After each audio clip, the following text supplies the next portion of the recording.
On a tous déjà eu cette impression, non, que notre cerveau est une véritable passoire. Alors aujourd'hui, on va décortiquer ensemble ce phénomène que franchement tout le monde connaît. Pourquoi est-ce qu'on oublie si vite ce qu'on vient à peine d'apprendre? Oui, on a tous déjà vécu ça. C'est une sensation terriblement frustrante de voir les connaissances s'échapper, de les sentir fuir presque aussi vite qu'elles sont entrées dans notre tête. Pensez-y, on passe des heures à étudier, on est hyper concentré pendant une réunion ou alors on apprend un nouveau truc et hop, le lendemain, presque tout a disparu. C'est rageant. Mais attention, ce n'est pas un problème de volonté ou d'intelligence, pas du tout.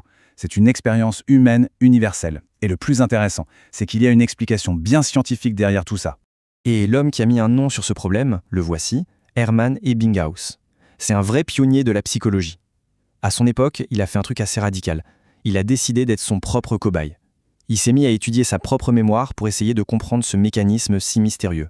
Et ce qu'il a découvert, c'est à la fois fascinant et, je dois l'avouer, un peu démoralisant au premier abord. C'est ce qu'il a appelé la courbe de l'oubli. La voilà, cette fameuse courbe. Regardez bien. Cette ligne bleue qui plonge, c'est la descente aux enfers de notre mémoire quand on la laisse se débrouiller toute seule. La ligne verte, ça, c'est la bonne nouvelle, c'est la solution. Mais on y reviendra plus tard. Pour l'instant, concentrons-nous sur le diagnostic. Alors suivons cette ligne bleue, le chemin de l'oubli naturel. Franchement, la chute est spectaculaire.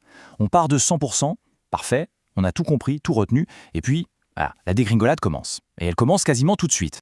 10 minutes, c'est tout. C'est incroyable, non? Après seulement 10 petites minutes, si on ne fait absolument rien, l'information commence déjà à devenir floue, un peu indistincte. Maintenant, attention, accrochez-vous bien parce que voilà le chiffre qui fait vraiment mal. Un jour plus tard, juste 24 heures après, on a déjà perdu, en moyenne, 70% de l'info qu'on venait d'apprendre. 70%, c'est absolument énorme. On suit une formation super intéressante le lundi, le mardi, les 3/4 des détails se sont déjà envolés. Et bien sûr, ça ne s'arrête pas là. Laissez passer 6 mois, et là, c'est la quasi-disparition. On frôle les 90% de pertes. L'information est presque complètement effacée. C'est vraiment une descente continue et vertigineuse.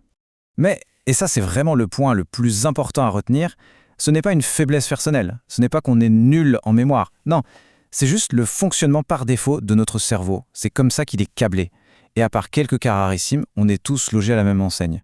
Bon, d'accord, nos cerveaux sont programmés pour oublier, c'est un fait. Alors, comment on fait pour y remédier? Est-ce qu'on est condamné à ça?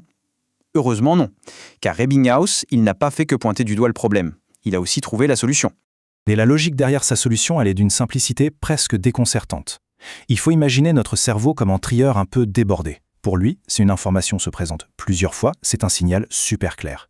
C'est comme s'il se disait « Ah, tiens, ça revient encore, ça doit être important. Allez, je garde. » Allez, retournons sur notre graphique et regardons maintenant cette fameuse ligne verte. Chaque pic, chaque remontée, c'est une révision. Et regardez ce qui se passe. Ça interrompt la chute et ça fait remonter la rétention à 100%. Et le plus génial, c'est qu'après chaque rappel, la pente de l'oubli devient de moins en moins raide. On oublie de plus en plus lentement. Bon, et concrètement, ça donne quoi? La méthode, c'est de faire des rappels à des moments stratégiques. Une première révision rapide, peu de temps après l'apprentissage, puis une deuxième le lendemain. Et ensuite, et c'est là que c'est malin, on peut espacer de plus en plus, une semaine plus tard, un mois plus tard, et ainsi de suite. Et le résultat de cette petite gymnastique mentale, il est juste stupéfiant. On parle d'un gain qui peut aller jusqu'à 80% de capacité à retenir l'information sur le long terme. On passe d'un quasi-oubli à une mémorisation vraiment solide et bien ancrée. Quand on met les deux approches côte à côte, la différence est éclatante. D'un côté, la méthode « j'apprends une fois et c'est tout », qui plonge vers le néant. De l'autre, avec les rappels espacés, on a une connaissance qui se renforce, qui s'ancre dans la mémoire, parce que chaque rappel consolide les connexions neuronales. En fin de compte, que doit-on retenir de tout ça? Que c'est une véritable petite révolution dans notre approche de l'apprentissage. Ça change tout. Et la conclusion, elle est vraiment optimiste. Avoir une mémoire efficace, ce n'est pas une question d'avoir un bon cerveau à la naissance. Non. C'est une question de stratégie. La mémoire, ce n'est pas un don, c'est une compétence qui se travaille. Et ça veut dire que tout le monde peut l'améliorer, et même de façon spectaculaire. Ce qui nous amène à une dernière question, un peu plus personnelle. Puisqu'on a maintenant l'outil pour lutter contre l'oubli, le véritable défi, ce n'est plus comment retenir, mais plutôt quoi retenir. Qu'est-ce qui, dans nos vies, vaut vraiment la peine de faire cet effort conscient pour le conserver? Et ça, c'est une réflexion qui appartient à chacun.